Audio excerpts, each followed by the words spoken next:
ఇప్పుడు Vatican city అంట. నాకు అది అర్థమే కావడంలా.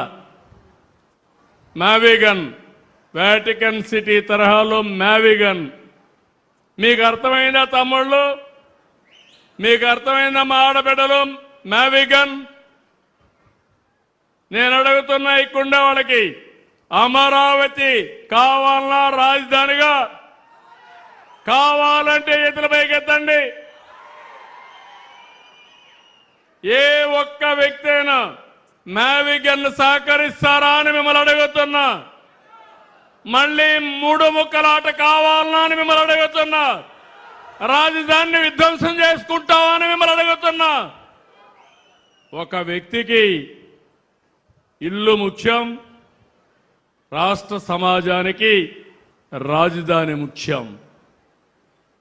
ఈరోజు తెలంగాణ ఉంది, హైదరాబాద్ మా రాజధాని అంటారు. కర్ణాటక ఉంది, బెంగళూరు మా రాజధాని అంటారు గర్వంగా. మొన్నటి వరకు అది కూడా చెప్పుకోలేకపోయాం. ఇప్పుడు మాట్లాడుతున్నారు, డబ్బులు ఎక్కువ ఖర్చు పెడుతున్నారని మాట్లాడతారు. సన్నాయి నొక్కులు నొక్కుతారు. ఎవరైనా భూమి ఇస్తామంటే ఇవ్వనీయకుండా అడ్డంకులు సృష్టిస్తారు. ఎన్ని అడ్డంకులు సృష్టించినా నేను ఎక్కడా రాజీ పడను. రేపే మీరు చూస్తే 13వ తారీఖున రాజమార్గం యాక్సెస్ రోడ్డు, ఫస్ట్ రోడ్డు రాజధానిలో వస్తా ఉందని మీ అందరికీ హామీ ఇస్తున్నా.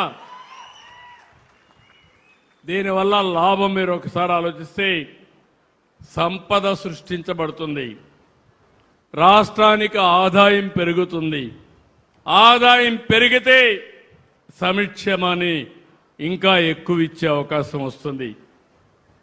ఆ విషయంలో ఎక్కడా రాజీ పడవని చెప్పి కూడా నేను మీకు తెలియజేస్తున్నా. నేను ఒక విషయం ఇక్కడ మీకు చెప్పాలి. నేను రాజకీయాలు మాట్లాడకూడదు అనుకుంటున్నాను, కానీ అవతల పార్టీ చేసే అరాచకాలు మీకు చెప్పకపోతే మీరేమనుకుంటారంటే వాళ్ళు చేసేటన్ని బాగానే ఉన్నాయి, పర్వాలేదు అనే పరిస్థితికి మీరు వస్తారు. అది సమాజానికి చాలా ప్రమాదం. మీరు చూస్తే రాష్ట్రానికి పోయిన ఇమేజ్ మళ్ళా తీసుకొచ్చి ఆంధ్రప్రదేశ్ బ్రాండ్ని కాపాడుతున్నాం. వీళ్ళు చేసే పనుల వల్ల రాష్ట్రానికి మళ్ళీ బ్యాడ్ ఇమేజ్ వచ్చే పరిస్థితి వస్తూ ఉంది. మీరు ఒక్క విషయం నేను చెప్పాను, డిఎస్సి నేను మొదటి సంతకం పెట్టాను. ఎన్నికల ముందు చెప్పాను, ఒకే మాట చెప్పాను, 16,000 ఉద్యోగాలు, ఒక్క రూపాయి అవినీతి లేకుండా మీకు రిక్రూట్ చేసే బాధ్యత నేను తీసుకుంటానని ఆ రోజు చాలా స్పష్టంగా హామీ ఇచ్చాను. అవునా కాదని అడుగుతున్నా. అయిన తర్వాత 300 పైన కేసులు వేశారు. ఉద్యోగాలు ఇవ్వడానికి వీలు లేదని, రిక్రూట్మెంట్ చేయడానికి వీలు లేదని అవన్నీ అధిగమించాం.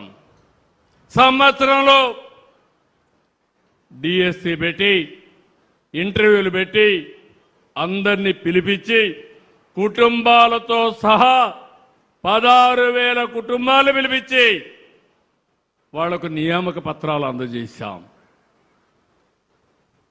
1 ఇయర్ అయింది, ఉద్యోగాలు చేస్తున్నారు, పిల్లలకు బాగా చదువు చెప్తున్నారు. నిన్న మొన్న వీళ్ళు వచ్చి మళ్ళా అవినీతి జరిగిందని పేపర్ లీక్ అయిన మాట్లాడే పరిస్థితికి వచ్చారు. ఇంతవరకు ఒక్కరు కూడా బయట వాళ్ళు చెప్పలేదు. ఎవరు రాజకీయం చేశారంటే గొడ్డలి పార్టీ రాజకీయం చేసే పరిస్థితికి వచ్చారు. ఆ విషయం మీరు గుర్తుపెట్టుకోవాలి. దీనిపైన కోర్టుకు వెళ్ళారు. కోర్టు మళ్ళా చీవాట్లు పెట్టింది, కొట్టేసింది. కానీ ఇప్పుడు కూడా ధర్నాలు చేస్తారు. ధర్నాలు చేసే వీళ్ళు చేసే పనులు మీరు చూస్తే ప్రజలకు ఇబ్బంది కలిగించాలని ప్రయత్నం చేస్తున్నారు.